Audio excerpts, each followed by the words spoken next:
estamos con usted nuevamente y estamos hablando del divorcio. Licenciado, antes del corte estábamos viendo, le hice la pregunta, para los efectos del divorcio, ¿qué se entiende por domicilio conyugal? Porque es un punto muy importante, sí, muy bien, un elemento muy importante para el divorcio. Sí, efectivamente, porque además varias causas de divorcio hacen referencia al domicilio conyugal.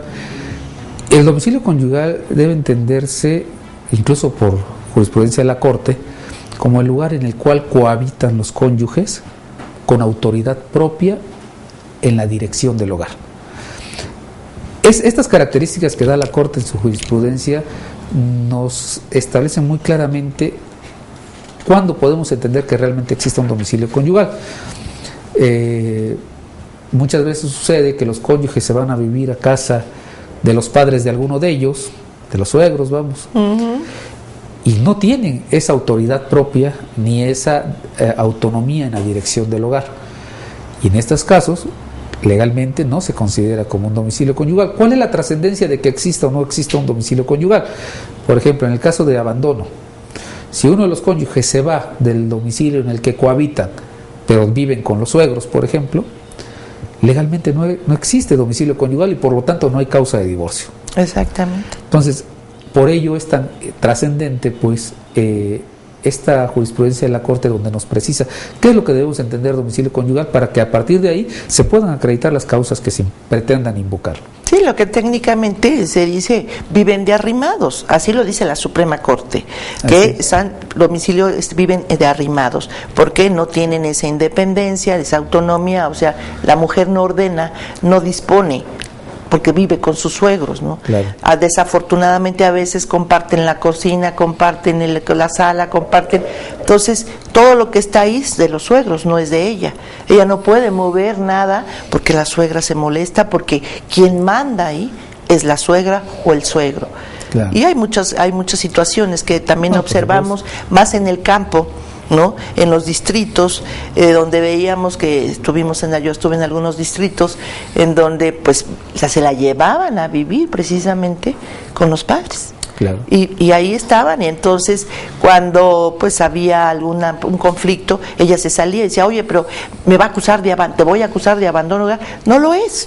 No lo es. Claro. Entonces, esta parte es importante poder definirla, porque también el hombre la amenaza. Si tú te sales, te voy a demandar y te quito a los hijos, lo cual era muy común, y pues la mujer se asustaba, ¿no? Y decía, no, pues no me voy, y aguantaba, ya no tanto al esposo, sino a la suegra, claro, al suegro.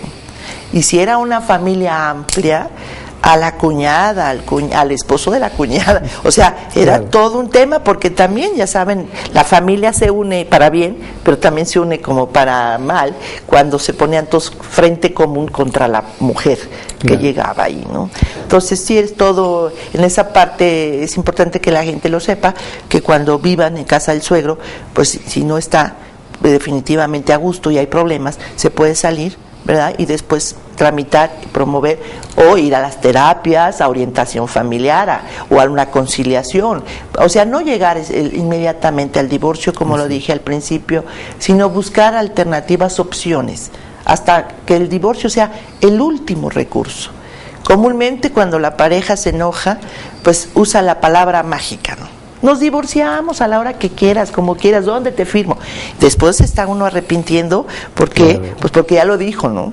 Debe ser lo último, ese recurso, salvo, como dije también, en casos graves, que ahí sí, de inmediata y urgente gestionar el divorcio, para no seguirse lastimando o produciendo daños tanto a los hijos como a la mujer, y que realmente son unas consecuencias fatales, que también lo hemos visto ya después con los niños el problema, ¿no? Incluso después del divorcio deben acudir los niños a terapia, porque es muy fuerte esa separación. Entonces, licenciado, para divorciarse, ¿ante quién puedo ir? ¿Ante quién puedo acudir en estos casos? Mire, sin duda, al ser un procedimiento judicial, llevar a cabo un divorcio sí requiere de una asistencia técnica otorgada por un abogado, por supuesto. Nuestro auditorio seguramente puede acudir sin mayor problema a los mismos juzgados. Hay defensores públicos que no generan ningún costo sus servicios, donde les pueden brindar la asesoría jurídica necesaria para poder llevar a cabo o elaborar su solicitud de divorcio por mutuo consentimiento o elaborar su demanda de divorcio necesario. En cualquiera de los dos casos, ¿qué van a requerir? Pues indudablemente su acta de matrimonio, acta de nacimiento de los hijos, si los hubiere, y qué otros medios de prueba, pues dependerá ahí sí del tipo de la causa de divorcio que se esté invocando, ¿no? Ya el abogado que les asista, que vuelvo a repetir, pueden tener una asistencia privada o pueden acudir con los defensores públicos. Ya les dirán específicamente qué otros documentos requerirían para acreditar a lo mejor la causa de divorcio que se pretenda. Pero indudablemente lo que obligatoriamente necesitarán será el acta de matrimonio y el acta de nacimiento. Claro, esa es la tesis de la cuestión de la base, la acta de matrimonio. Para que haya divorcio, pues debe estar casado, si no, no habría objeto. Entonces, de ahí tenemos que, primero, pues para poder tramitar el divorcio hay que escoger un abogado. Sí. Abogado que puede ser de oficio, que se encuentra en los juzgados familiares, así es, también de la y exterior, en los juzgados del interior del estado, también del interior del estado, exactamente, que no cobran, están precisamente para apoyar a las personas de escasos recursos, porque también tenemos, ojo, hay gente que tiene posibilidades, pero pues no sé qué sucede, va y echa mano de los defensores de oficio. Yo tuve una persona que fue mi dentista, que cobraba muy bien y se divorció por una cuestión voluntariamente, y resulta que echó mano de la defensoría de oficio. ¿Qué sucede? Pues esa capacidad que tienen los defensores de oficio para precisamente poder ellos realizar su finalidad de apoyar a gente de escasos recursos, se fuga, porque están viendo a gente que sí puede pagar. Pero esto es como acotación de que no debe hacer, es precisamente para servir a la gente que no puede pagar un abogado, que no tiene las condiciones. Y a las que los tiene, pues acudirá a un abogado, ¿verdad? Y entonces ya para que pues sea un abogado privado, particular, y donde pues le va a pagar, pero le va a llevar también, el otro también le va a llevar bien su asunto, porque tiene mucha experiencia, igual pero pues lógicamente el de oficio pues tiene muchos casos, a veces no puede prestarle tanta la atención como un abogado particular, pues se le está pagando, ¿no? Y además ponerle toda la atención del mundo. Pero eso sería la situación. Y luego, como dice, ante el juzgado que corresponda, que puede hacer, si es aquí en los valles centrales, pues aquí nos corresponde, o también digo alrededor, o en los juzgados de foráneos, en donde pues también tienen sus abogados y sus juzgados correspondientes, ¿no? De acuerdo a la competencia, ¿no? Es del domicilio conyugal, precisamente. El domicilio conyugal es el que da la competencia del juez. Así es.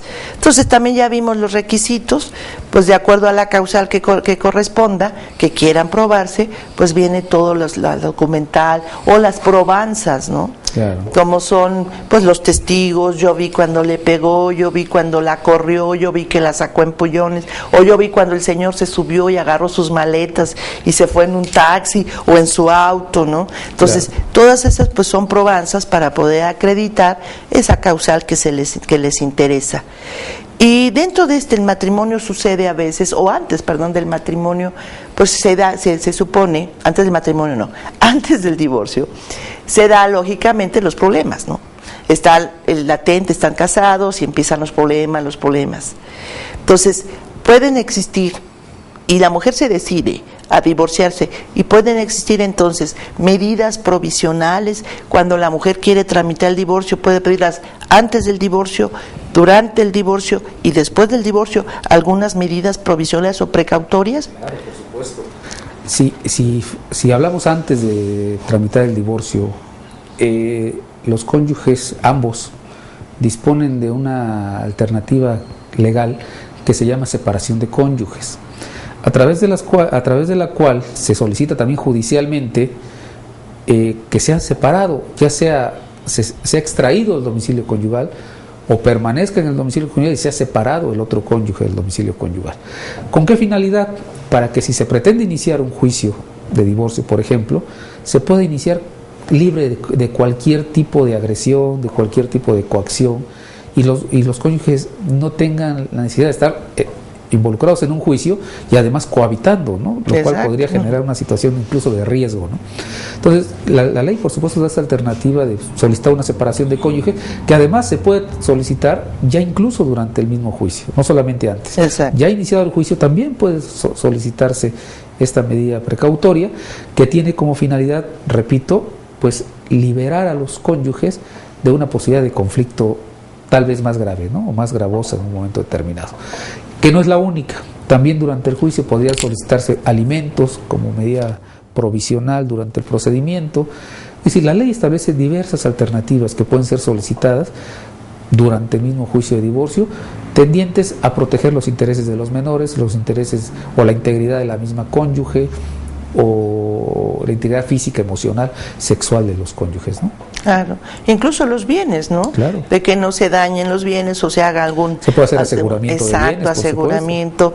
Entonces, sobre todo en los casos de violencia intrafamiliar, que eran los más usuales, los más cotidianos, desafortunadamente, pues primero la mujer pedía su separación de cónyuges, ¿no? La separación de cónyuges. Ella se quedaba en casa, iba uno y el marido salía. Se le daban 15 días para que ella reflexionara y también, como dice, sin coacción alguna, dijera, sí, voy a demandarlo, voy a pedir el divorcio, o demandar nada más los alimentos, que es lo más importante para ella y para sus hijos. Entonces, esos 15 días, después ya hacía su propia, o sea, su demanda en sí mismo y ya avanzaba. También puede ser, como decías, empezando el divorcio, ¿sí? Pues pide la separación, también medidas precautorias, que no se me acerque, si se trata de violencia intrafamiliar, que no se me acerque, que no vaya a la escuela, a mi trabajo o en la calle me moleste, porque es muy cotidiano. Se separan y el hombre la anda cazando, la anda molestando, la anda acosando. Entonces se pide también la restricción, ¿no?, para estas personas, o para los hijos también, porque luego los someten en las escuelas, ¿no? Está el papá afuera, hijito, o sea, vimos cuántas situaciones muy trágicas, muy difíciles, que realmente al final de todo esto los que llegan a sufrir las consecuencias son los hijos. Entonces tenemos que es antes, durante y después del procedimiento también hay, de acuerdo a la condena, de acuerdo a la sentencia, sí se dan, ¿no? Por supuesto, dependiendo del tipo de causa de divorcio que se haya demandado, también se pueden tomar algunas medidas en protección del cónyuge inocente, ¿no?, de que haya resultado cónyuge inocente en el juicio. Ah, perfecto. Entonces, definitivamente las medidas provisionales podríamos tomarlas cuando realmente es una causa grave, cuando es necesario o cuando realmente se teme por la vida y por la integridad, ¿verdad? Pues nuevamente vamos a una pausa y regresamos. No se vaya, estamos hablando sobre el divorcio.